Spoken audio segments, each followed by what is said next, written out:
हाय बच्चों, welcome to my channel Sahu science classes. हमारी DElEd third semester की मैथ्स की नेक्स्ट वीडियो आ चुकी है, जिसमें हम पवन जो कि हमारी नोबल है उसके हम आगे क्वेश्चंस कंटिन्यू करेंगे। तो आइए, अगर आपने पुरानी वीडियोस नहीं देखी हैं तो पुरानी वीडियोस को पहले देख लीजिएगा, जो कि आपको डीएलएड थर्ड सेमेस्टर की या डीएलएड की प्लेलिस्ट में मिल जाएंगी। और नहीं मिले तो आप कमेंट कर सकते हैं, हम आपको प्रोवाइड कर देंगे। Please like and share this video और चैनल को ज़्यादा से ज़्यादा सब्सक्राइब कीजिए, ताकि हम ज़्यादा से ज़्यादा और अच्छी पढ़ाई आपको करा सकें। क्योंकि जब कोई लाइक करता है तो सामने वाले को मोटिवेशन मिलता है। तो आज का सबसे पहला क्वेश्चन है 10, 12, 8, 9, 11, 19, 13, 10, 20, 22 इनकी माध्यिका ज्ञात करनी है। इनकी क्या ज्ञात करनी है? माध्यिका। अब तक तो हम समांतर माध्य करते आए थे, लेकिन अब क्या करेंगे? हम माध्यिका ज्ञात करेंगे। माध्यिका, तो माध्यिका ज्ञात करने के लिए सबसे पहले तो हमें इनको आरोही क्रम में, आरोही क्रम क्या होता है अगर आपको नहीं पता है तो आरोही क्रम बता देते हैं। आरोही क्रम क्या होता है? जिसमें छोटे से बड़े तक जाते हैं, छोटे से बड़े तक जाते हैं। और अवरोही क्या होता है? बड़े से छोटे की तरफ जाते हैं। तो आरोही क्रम में हम इनको व्यवस्थित करेंगे तो सबसे पहले छोटा आएगा, फिर उससे बड़ा, फिर उससे बड़ा, फिर उससे बड़ा, यानी कि सबसे छोटे से शुरुआत होगी और सबसे बड़े तक पहुंचेंगे। तो इनमें देखते हैं। देखो, 8 सबसे छोटा पहला, फिर 9, फिर 10, फिर एक और बार 10 है, फिर 11, 12, उसके बाद 13 भी है, 13 के बाद देखें तो 19 है, 19 के बाद 20 है और 22 है। ये हमने आरोही क्रम में यहाँ व्यवस्थित कर लिए। अब क्या करना है? इन पदों की संख्या को देखना है। माध्यिका में क्या करना है? इन पदों की संख्या को देखना है। तो पदों की संख्या देखें तो n बराबर कितना है? 10। 1, 2, 3, 4, 5, 6, 7, 8, 9, 10, यानी कि टोटल हमें 10 नंबर्स दे रखे हैं। तो आपको माध्यिका का फॉर्मूला नहीं पता है तो माध्यिका का फॉर्मूला देख लीजिए। माध्यिका का फॉर्मूला ये होता है, माध्यिका बराबर n बाय 2वें पद। ये n क्या है? वो जो जितने नंबर हैं, 10 संख्याएं हैं, n बाय 2वें पद प्लस n बाय 2 प्लस 1वें पद का मान, यानी कि n बाय 2 यानी कि 10/2 वहां पद। वहां पद मतलब 10/2 करेंगे तो 5, यानी कि पांचवा पद कौन सा है आरोही क्रम के हिसाब से। और 10/2 प्लस 1वां पद, यानी कि छठवां पद कौन सा है, और बटे में 2। ऐसे निकालते हैं माध्यिका। बहुत ही इजी तरीके का क्वेश्चन है ये। इसमें सिर्फ फॉर्मूला आपको लगाना होता है और आपके पास आंसर आ जाता है। बहुत ही इजी तरीके से आप आरोही क्रम में भी व्यवस्थित कर सकते हैं, ज़्यादा हार्ड नहीं दिया जाता पेपर में। तो हम बात करें पांचवा पद और छठवें पद का मान बटे में 2। तो पांचवा पद कौन सा है जरा देख लेते हैं और छठवां पद देख लेते हैं। तो यदि पांचवें पद की बात करें तो इनमें पांचवा पद हमारा बैठेगा 1, 2, 3, 4, 5, यानी कि 11। 11, उसके बाद छठवा उसके बगल में ही है 12, यानी कि 11 प्लस 12 बटे में 2। ये क्या हो जाएगी? हमारी माध्यिका हो जाएगी। बस हो गया, इतना इजी क्वेश्चन। 12 और 11, यानी कि 12 12 होते हैं 24, तो ये हो गए 23, और बटे में क्या करना है? 2। जब 11 दूनी 22 होता है तो ये कितना हो जाएगा? 11.5। तो इसका आंसर कितना आ जाएगा? 11.5, यानी कि माध्यिका कितनी निकल के आई? 11.5 आपकी माध्यिका निकल के आ गई है। बहुत ही इजी तरीके का क्वेश्चन है। अगर इसमें भी कुछ नहीं समझ में आया तो आप मुझे कमेंट करके बता सकते हैं। बाकी इसमें कुछ समझने वाला है ही नहीं, ये हर किसी को समझ में आ गया होगा। अगर आप डीएलएड कर रहे हैं तो आपके आराम से समझ में आएगा। उसके बाद नेक्स्ट क्वेश्चन है, ये तो माध्यिका से भी ज्यादा ईजी है। इसमें कुछ नहीं करना है, इसमें आप देखते ही आंसर निकाल देंगे। कैसे? निम्नलिखित बारंबारता बंटन का बहुलक ज्ञात कीजिए। बहुलक, बहुलक का जो मीन्स आपको याद रखना है वो बस यही रखना है कि बहु यानी कि बहुत बार, बहुत यानी कि जितनी बार जो संख्या सबसे ज्यादा आई है, इन सब में जिसकी बारंबारता सबसे अधिक है, सबसे ज्यादा बार आई है, वो क्या हो जाएगा? उसका बहुलक हो जाएगा इसका आंसर। बस आइए देखते हैं कैसे। ये सीरीज दे रखी है। इस सीरीज में यदि पद देखें 12, 16, 20, 24 और 28, और यदि बारंबारता की बात करें तो 3, 8, 26, 6, 3। आप खुद ही सोचिए कि बारंबारता किसकी सबसे अधिक है। बारंबारता इन सब में, इस लिस्ट में, इस वाली लाइन में, सेकंड वाली में सबसे ज्यादा जो आंसर है, सबसे ज्यादा जो नंबर है वो कहाँ पे हैं? 3 नहीं, 6 नहीं, 26 ओके, 8, 3। इन सब में से कौन बड़ा हो गया? हमारा 26 बड़ा हो गया। इन सब में से 26 बड़ा हो गया। और 26 के आगे जो पद दे रखा है वो क्या हो जाएगा, उसका आंसर हो जाएगा। 26 के आगे 26, भाई 26 बार आया है कौन, 20। तो जिसकी ज्यादा बार, जो नंबर सबसे ज्यादा बार पूछा बोला गया है, वही क्या कहलाएगा, आपका बहुलक कहलाएगा। तो उपर्युक्त सारणी में पद 20 की जो बारंबारता है वो सबसे अधिक है, जिसका मान 26 है। ऐसा लिखना होता है पेपर में, तो आपको ऐसा लिख देना है कि 20 की जो बारंबारता है वो सबसे अधिक है, जिसका मान 26 है। तो आंसर, अब आती है आंसर की बात। हम क्या करते हैं, हम इस बारंबारता 26 को आंसर लिख के आ जाते हैं, नहीं, 26 बार हुआ है, 26 बार बारंबारता हुई है किसकी, 20 की। तो जो आंसर होगा सबसे अधिक बारंबारता वाला पद बहुलक होगा, यानी कि 20 क्या हो जाएगा, आपका बहुलक आंसर हो जाएगा। बहुत ही इजी तरीके का क्वेश्चन है ये। इसके बाद भाई आते हैं आपके वॉल्यूम और आयतन वाले क्वेश्चन। हिंदी में बात करें तो आयतन, यानी कि आयतन, वक्र पृष्ठ, संपूर्ण पृष्ठ, तिर्यक ऊंचाई, इन सबको निकालने के क्वेश्चंस आते हैं और ये बहुत इजी होते हैं, सब फॉर्मूला बेस्ड है। आपको बस समझना है कि फॉर्मूला बेस्ड आपको इन सबको करना है। तो सबसे पहले उसने बोला एक घन की भुजा 3 सेमी है, उसका आयतन ज्ञात कीजिए। घन क्या होता है भाई, घन ये होता है जिसमें इसकी सारी भुजाएं समान हो, जिसमें इसकी सारी भुजाएं समान, यानी कि यदि एक साइड ए है तो ये वाली भी ए हो, ऊंचाई भी ए हो, ये भी ए हो, ये भी ए हो, सब ए होती हैं। तो घन की भुजा कितनी है, 3 सेंटीमीटर है, इस उसका आयतन ज्ञात कीजिए। तो आयतन ज्ञात करना है आपको।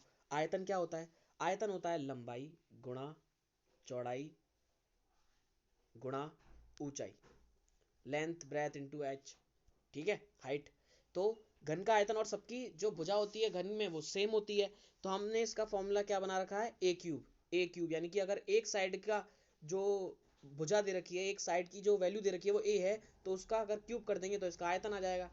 ठीक, तो क्या दे रखा है, भुजा 3 सेमी, यानी कि ए बराबर कितना दे रखा है, 3 दे रखा है, और हमें ए का क्यूब निकालना है, तो इसका भी क्यूब कर देंगे 3 का, और 3 का क्यूब यानी कि 3 गुणा 3 गुणा 3, 3 तिया 9, 9 तिया 27, तो 27 आंसर आ जाएगा। और मेन बात याद रखिएगा कि भुजा 3 सेमी में है, लेकिन 27 सेमी आंसर नहीं करना है, 27 घन सेमी, या फिर आप ये लिख सकते हैं 27 सेंटीमीटर का क्यूब, यानी कि सेमी क्यूब या फिर घन सेमी, आप इसको कुछ भी लिख सकते हैं, लेकिन आपको मात्रक ध्यान से लगाना है। यदि आपने मात्रक गलत कर दिया तो वो आपका आंसर काट देगा। ओके गाइस, नेक्स्ट क्वेश्चन पे चलते हैं। एक घन की कोर 5.5 सेमी, आप कोर पे भाई कहीं नाराज मत हो जाइएगा उससे कि कोर क्या होता है।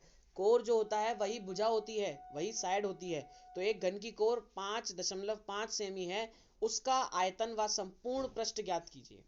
यानी कि एक घन की कोर कितनी है, 5.5 सेमी, उसका क्या ज्ञात करना है, आयतन व संपूर्ण पृष्ठ ज्ञात करना है। ओके, देखो दो फॉर्मूले हैं, आपको आराम से याद रखने हैं, बड़े अच्छे तरीके से आपको समझ में आएंगे कैसे हुआ और क्यों हुआ।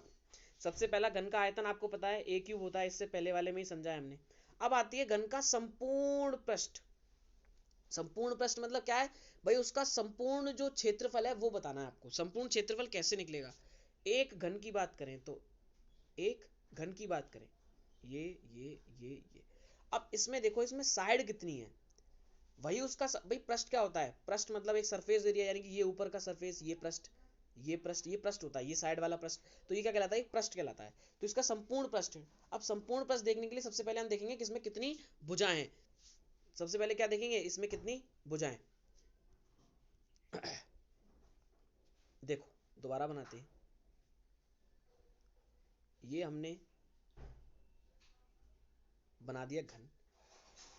अब देखो इसमें 1 2 3 4 और एक पीछे वाली 5 और एक यहाँ जो आगे वाली है 6, 6 तो इसमें क्या है, पृष्ठ है। अब उन 6 जो पृष्ठ है हमें संपूर्ण पृष्ठ बताना है। पृष्ठ मतलब 6 तो पृष्ठों की संख्या हो गई, और उन पृष्ठों का जो क्षेत्रफल है, यानी कि ये देखो ये क्या हो गया, ये इसके एक पृष्ठ को यदि मैं निकालूं, इसके एक पृष्ठ को यदि मैं निकालूं, इधर एक मिनट, यदि इसके एक पृष्ठ को निकालूं तो ये पृष्ठ ऐसे निकल के आएगा एक। ऐसे 6 पृष्ठों से मिलकर एक घन बना हुआ है, ऐसे 6 पृष्ठों से मिलकर एक घन बना हुआ है। ठीक, तो इसका इस पृष्ठ का क्षेत्रफल क्या हो जाएगा भाई, आयतन होता है ए क्यूब और क्षेत्रफल होता है ए इंटू ए। क्षेत्रफल क्या होता है, ए इंटू ए, लंबाई गुणा चौड़ाई, तो क्या हो जाएगा 6 ए स्क्वायर।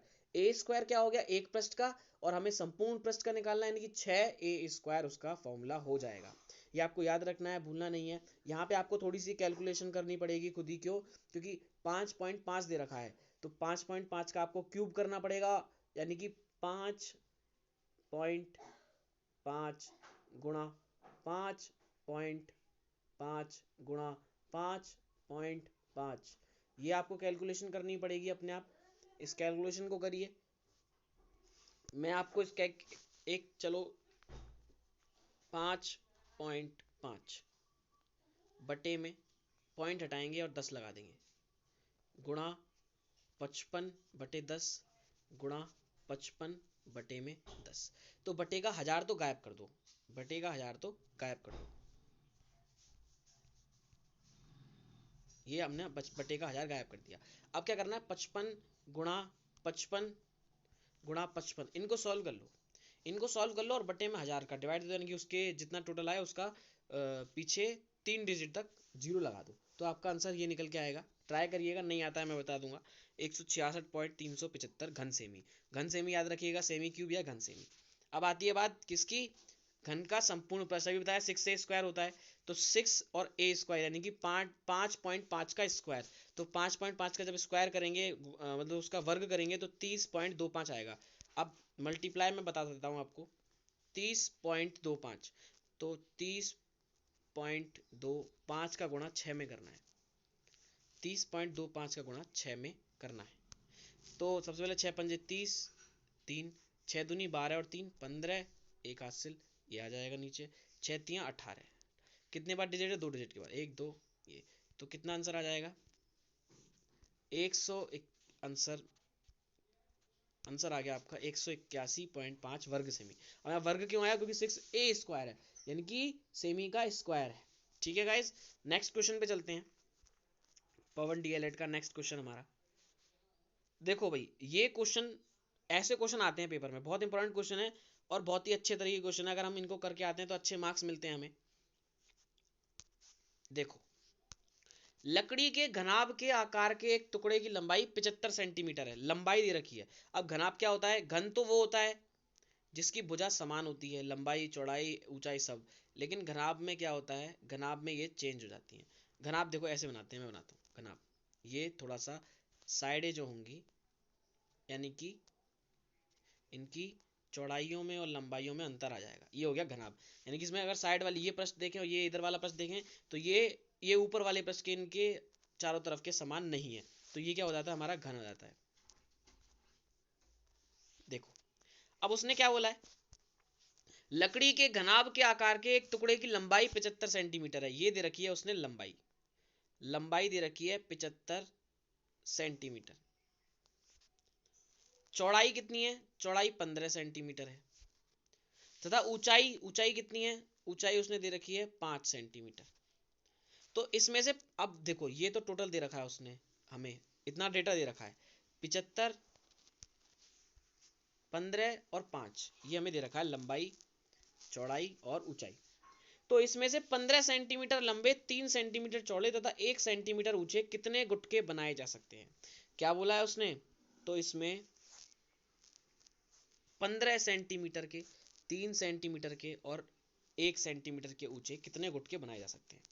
तो कितने गुटके, यानी कि उसने गुटकों की संख्या बोली है। तो हम क्या करें, फॉर एग्जाम्पल यदि हम इसका एक्चुअल में जो घनाभ है इसका हम आयतन निकाल लें, यहाँ पे हम क्या निकाल लें, इसका आयतन, और आयतन निकालने के लिए लंबाई गुणा चौड़ाई गुणा ऊंचाई करना पड़ता है, लंबाई गुणा चौड़ाई गुणा ऊंचाई कर देंगे, वो हमारे पास है। और उसमें इस पर आयतन के जितना हमें निकालना है 15 3 और 1, उसका डिवाइड दे दें, तो क्या निकल के आ जाएगा, पर यानी कि गुटकों की संख्या निकल के आ जाएगी।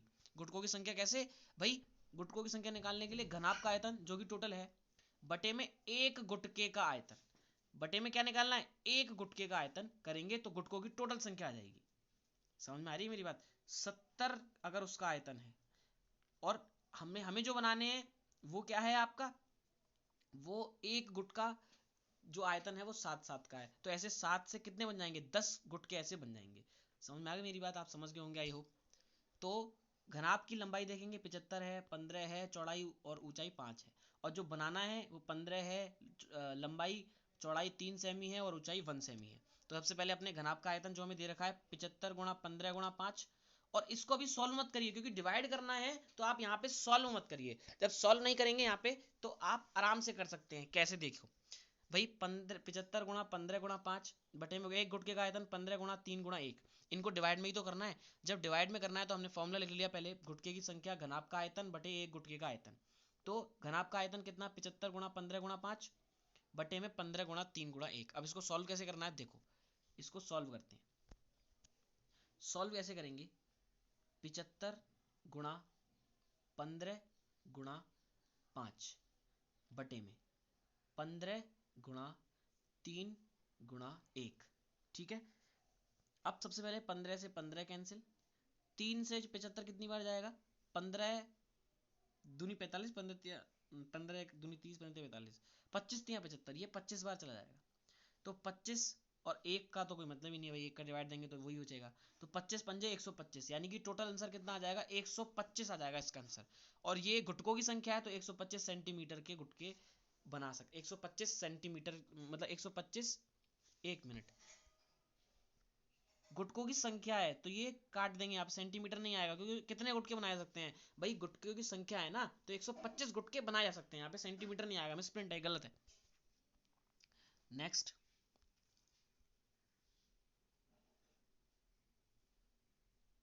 दस सेमी भुजा के दो घनों को बराबर सटाकर रखने से प्राप्त घनाभ का संपूर्ण पृष्ठ ज्ञात कीजिए। देखो बहुत ही इंपॉर्टेंट है और ऐसा क्वेश्चन आता है आराम से, और बहुत ही इजी क्वेश्चन है ये हमें लगता है बहुत हार्ड लेकिन बहुत ही इजी क्वेश्चन होता है। 10 सेमी भुजा के दो घनों को बराबर सटाकर रखने से प्राप्त घनाभ का संपूर्ण पृष्ठ बताना है। तो आपको संपूर्ण पृष्ठ बताना है घनाभ का, किसका, घन का नहीं, घनाभ का। पहले घन का था तो 6a² था, लेकिन घनाभ का संपूर्ण पृष्ठ अलग होता है। घनाभ का संपूर्ण पृष्ठ निकालने के लिए हम अलग चीज करेंगे।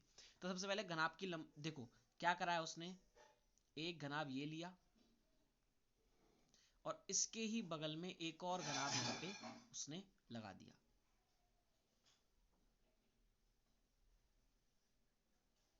उसने यहाँ पे एक और घनाभ लगा दिया, इसको सटा, इन दोनों को सटाकर एक साथ रख दिया है, और दोनों 10 सेमी के हैं। ये दोनों कितने के हैं, 10 सेमी के हैं दोनों।